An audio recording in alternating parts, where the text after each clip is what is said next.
Hey guys, welcome to my channel. If you want to know why Lingq is the best language learning app out there and you don't want to waste any more time with apps that just don't work and are boring, keep watching. Los geht's!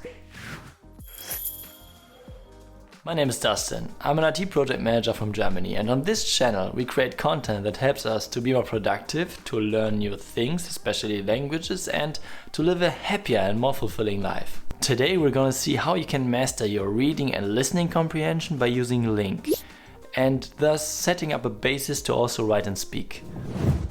After I started to build up a language learning routine with drops and gained the confidence that I could actually learn stuff, I added Lingq to my daily routine to make even bigger leaps towards fluency in French.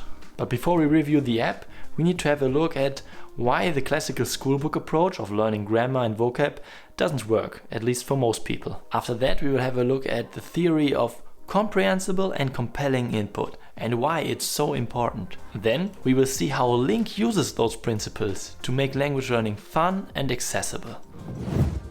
In school we learn that in order to get fluent in a language, we first need to know its structure, its grammar rules and lots of vocab. Then we consciously use that to speak and write. This is called in scientific terms the skill building hypothesis. To do that you need to spend lots of effort and energy, and it can feel really daunting and boring. I mean, when you're speaking your mother tongue, you're not consciously thinking about grammar rules and stuff, but still you are able to produce flawless sentences and complex structures without even thinking about it. Further, there is another aspect called the natural order problem, which means that there's an order in which you can acquire grammar which can't be broken. You need to be mentally ready to acquire a certain item of grammar, but this is really hard to implement in a syllabus. Krashen came up with the comprehension hypothesis, which says that in order to acquire a language we need to be able to understand what we hear and what we read. Our mastery of individual components of a language is the result of getting or progressing comprehensible input. The previously mentioned natural order problem doesn't play a role because you will pick up grammar along the way while the complexity of the comprehensible input will increase. You're learning in the natural order by default. Of course, there are some tricks that can be used in order to speed things up in terms of grammar and vocab, and I will make a video about that. And also, if you are at an advanced stage, then it makes probably sense to focus on specific points of the language in order to progress.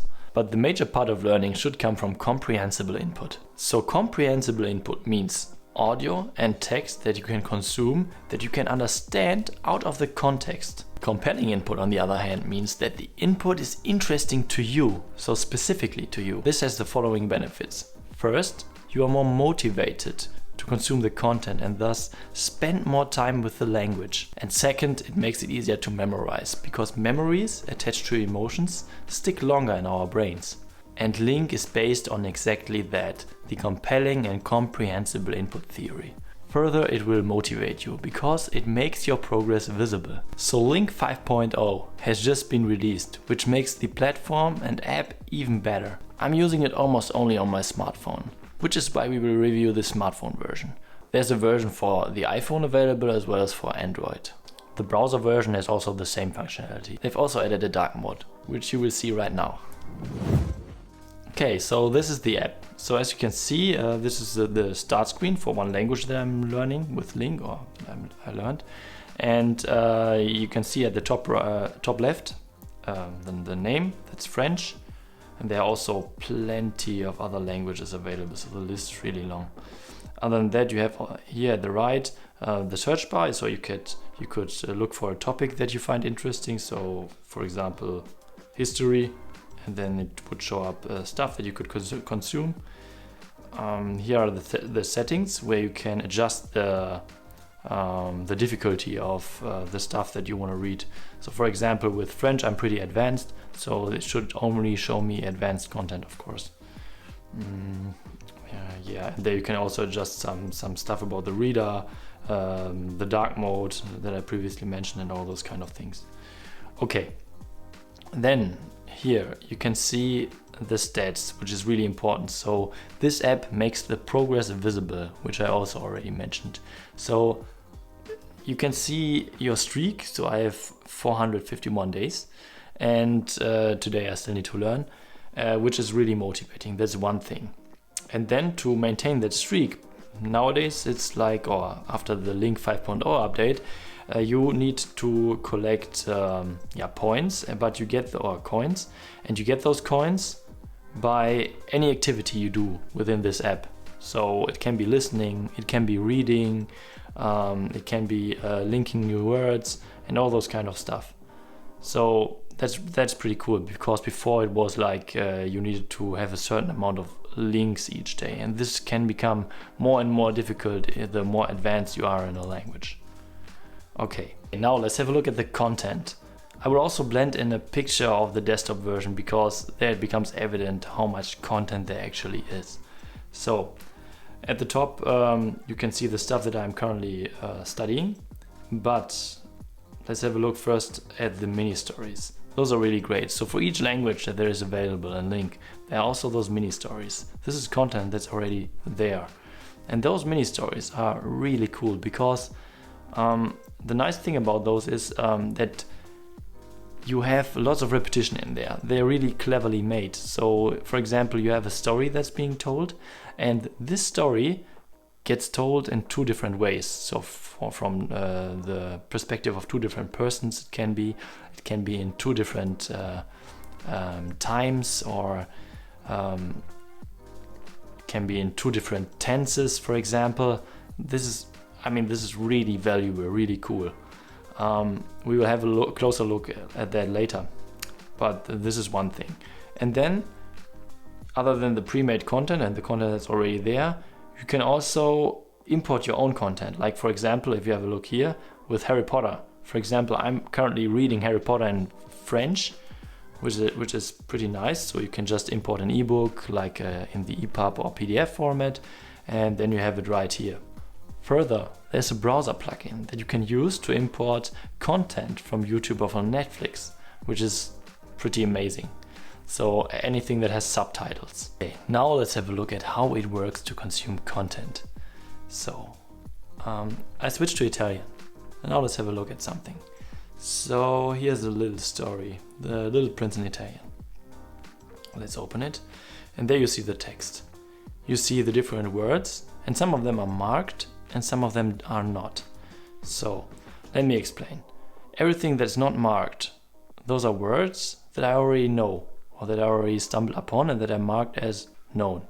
And all the words that are marked with blue, those are unknown yet, and even I haven't read them before, so it's the first time I stumble upon them. For example, this one here, foreste, seems to mean forest, so I could say, okay, it's forest, I know that, and I mark it as known. Okay, so it just changes. Okay, now the next word, primordiali. I could say, okay, this one I don't really know. Now with the translation, okay, makes sense, but I don't really know. So if I stumble upon it again, I'm not sure if I will know it. So I say, okay, I mark it as a link. So this is a link. Now it became yellow. I stumbled upon it before, but I don't know it yet. And this is how it works actually. So you're reading a text, you're marking the words, and this way, going forward, you enrich your vocabulary. And just by reading it in the natural way and looking up the translation each time you don't know it, it will stick after a while. When you stumble upon a word for 20 times, I can assure you, you will know it. And yeah, this is pretty cool because it makes learning way easier, because you really see the words that you don't know yet. They are, clearly visible. Also, you can translate full sentences, which is really cool. So let's see, for example, un tempo lontano, and now let's mark it, a long time ago. And it will even translate stuff in context. Most of the time it works, and this is pretty astonishing. Then there's also the sentence mode, which means that you can just see sentence by sentence. And you can also play the sound. Il piccolo principe. Il piccolo principe. And this is also pretty cool. Sometimes it works, sometimes not, but in general, that's a pretty cool thing. There's also a feature about revision and flashcards that you can see here.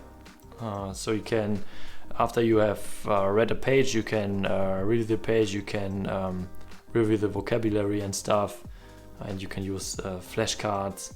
But yeah, I'm not really using that. I'm just reading the text, and I think most users are actually doing it that way. There's also the listen mode, so you can listen to the audio of that story if an audio file is there. Ingoiano la loro preda tutta intera senza masticarla. And you can also follow the text while it's being read out loud. So this is also pretty cool. Normally it's working automatically. Sometimes it's not working perfectly, but this is a pretty cool feature. There's also the community aspect and tutors that you can hire for money, and they help you, I think, even speaking. But I'm not using that. I'm using italki for that. And there's a community where you can write stuff and someone would correct it then. Also haven't used that yet. Now let's have a look at the table of the pros and cons. So this app is based on science, which is pretty cool. So about the comprehensible and compelling input theory. Then there's lots of input already out of the box available. Especially the mini stories are really worth gold. You can import from many other sources like YouTube or Netflix. It never gets boring. There's an active community and the app gets always further improved and updated. And there are many languages available and they are becoming just more and more. The only negative point I have actually is that there's no lifetime membership for all languages at the same time. Previously in the old version everything was a bit clunky and it looked a bit old-fashioned, but with version 5.0 they solved that. So now let's have a look at the costs. So there's a free version that you can use, but you can only have like 20 links. So you can't use it like the app is supposed to be used, but you can still consume the content, you can read and listen. But yeah, I don't think that's very useful. So if you want to really use it, you need to switch to a paid version. And there are a few options available. Most of them are on a recurring basis. So you can have 1 month, 6 months, 12 and 24 months. I will blend in the prices. Further, there's a lifetime membership, which I personally use. So I would suggest, if you're interested, to have a look at the free version of the app. Just download it and have a look, create a free account and then see if you like the content and if you like the style of it. I usually always buy a lifetime membership because I want to really commit myself to one specific language and I want to spend lots of time with that language for a longer period. And then I don't have to worry about fees and stuff anymore. The bad thing is you can only really buy a lifetime membership for one language at a time. So I can't have one for each language, which would be really cool. Really a 12 or 24 month subscription would even be cheaper. So this app won't enable you to speak fluently, but it will boost your reading and listening comprehension to a really high level if you use it consistently for a longer period of time, like on a daily basis. If I could choose just one app for language learning, it would be Lingq for sure. There will be another video about Lingq, like a deep dive where we'll have a look at tips and tricks on how to learn more effective with it. If you like this video and you want to build up a consistent routine and the habits to reach your language learning goals, then probably my goal review of 2021 is something for you. Or if you want to spice up your language learning, probably my playlist about gaming for language learning might be interesting to you. Let me know if you have already tried Lingq or which apps you are using for language learning. Also make sure to leave me a like and a subscription to the channel, and to not miss anything going forward, click on the notification bell. Thank you very much for watching and see you the next time.